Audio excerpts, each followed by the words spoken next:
Villagers believe I am the little witch in the town, and this is my story.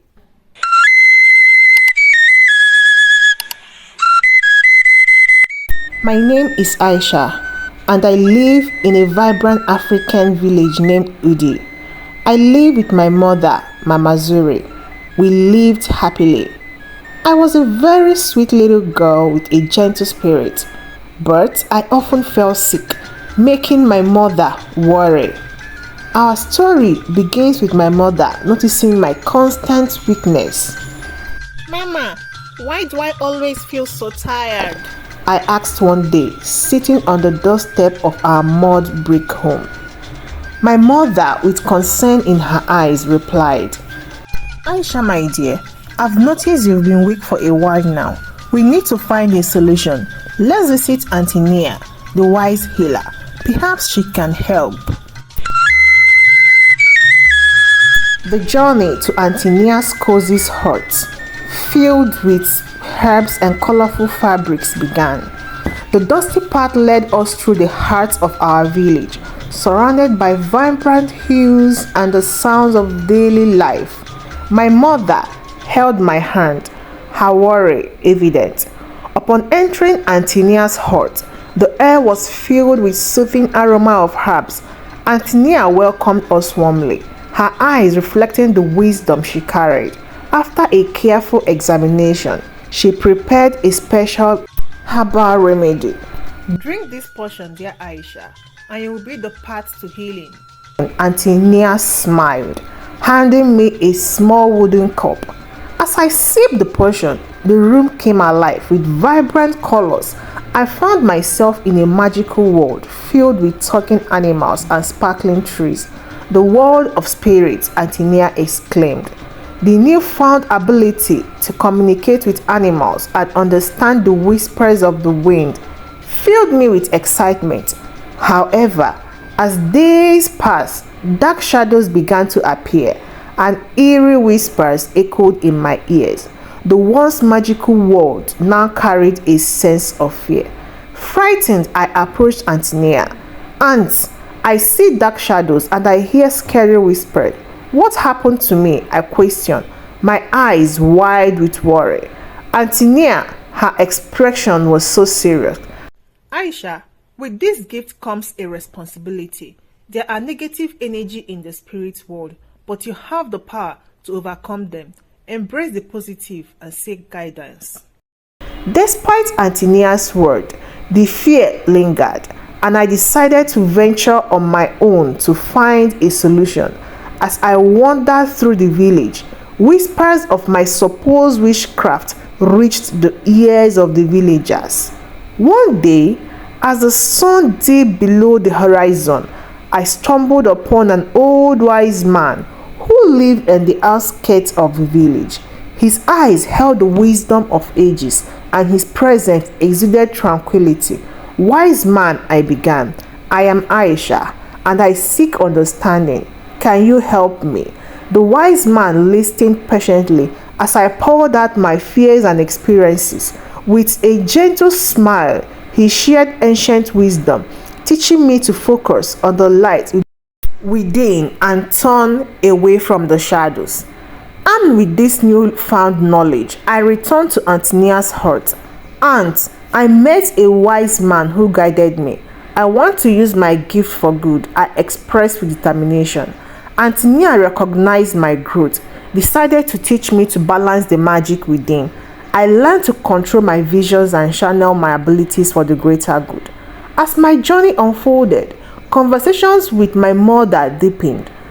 Aisha, my dear, what happened during your time away? Asked one evening. With a calm smile, I shared my encounter with the wise man and the lesson learned. My mother, understanding my intentions, offered her support. The adventure with the children continued, and slowly the villagers saw my true heart. The once suspicious elders now praised me for the positive changes in the village. Auntie Nia, proud of my growth, continued to guide me. Together, we created a harmonious balance between the magical and the earthly. In the end, I became a beloved figure in the village, known for my kindness and healing touch. The villagers celebrated me as a guardian of nature. The story of my witchcraft or magical journey became a story told around campfires, teaching children the importance of embracing uniqueness and spreading love. But the journey did not end there. One day, as I strolled through the village, a sudden storm threatened to ruin the crops. Children gathered were worried about their families and the village livelihood. Seeing the distress, I decided to use my gift for good. With a deep breath, I extended my arms towards the dark cloud. Closing my eyes, I focused on the positive energy within me, channeling it towards the storm. To everyone's amazement, the clouds gradually dispersed, and the rain transformed into a gentle shower, nourishing the crops without causing harm. The villagers witnessing this magical act gathered round with awe and gratitude. From that day forward, the villagers understood the true nature of my gift. I became a source of hope and positivity, using my ability to bring harmony to the village. The children, inspired by this event, joined me in various activities, making our village a better place.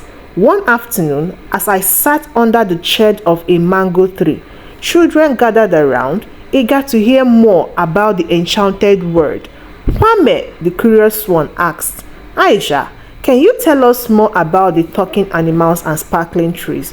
With a twinkle in my eyes, I began weaving tales of the magical world, of friendly animals sharing wisdom, trees that whispered secretly of the earth, and rivers that sang songs of life. The children listened in wide-eyed wonder, their imagination ignited. As the sun set, casting a warm glow over the village, I realized the transformative power of understanding and kindness. The once suspicious villagers now embraced the magic in our midst. Auntie Nia, with a proud smile, acknowledged the positive influence I had become. And so, the tale of Aisha continued to unfold, with each day bringing new adventures and opportunities to spread love and joy. The village, once divided by fear and misunderstanding, had transformed into a harmonious community where the magic of my gift was celebrated by all. One day, as I walked through the village, I noticed an elderly woman struggling to carry a heavy basket of fruit.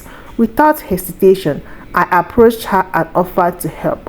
The woman, surprised and grateful, accepted my assistance. As we walked together, she shared the stories of the village history and traditions. I listened intently, realizing the importance of connecting with the elders. Their wisdom is like the roots of a giant mango tree, held the history and strength of our community. Word spread about my acts of kindness, and soon other villagers started approaching me for assistance, whether it was helping with chores, offering a comforting presence, or sharing tales of the magical world. I became a beacon of support for my community. One evening, under the vast African sky, the villagers gathered for a special celebration. A bonfire crackled, and the air was filled with laughter and joy. Elders, children, and everyone in between joined in the festivities. Kwame, the once curious child who questioned my ability, approached me with a beaming smile. "Aisha, you've brought so much happiness to our village. Thank you for being our guardian." Touched by his words, I replied, "It is the love and kindness we share that makes the world a better place." And everybody was happy. I was happy, the villagers were happy, and the children were happy. Even my mother and Auntie Nia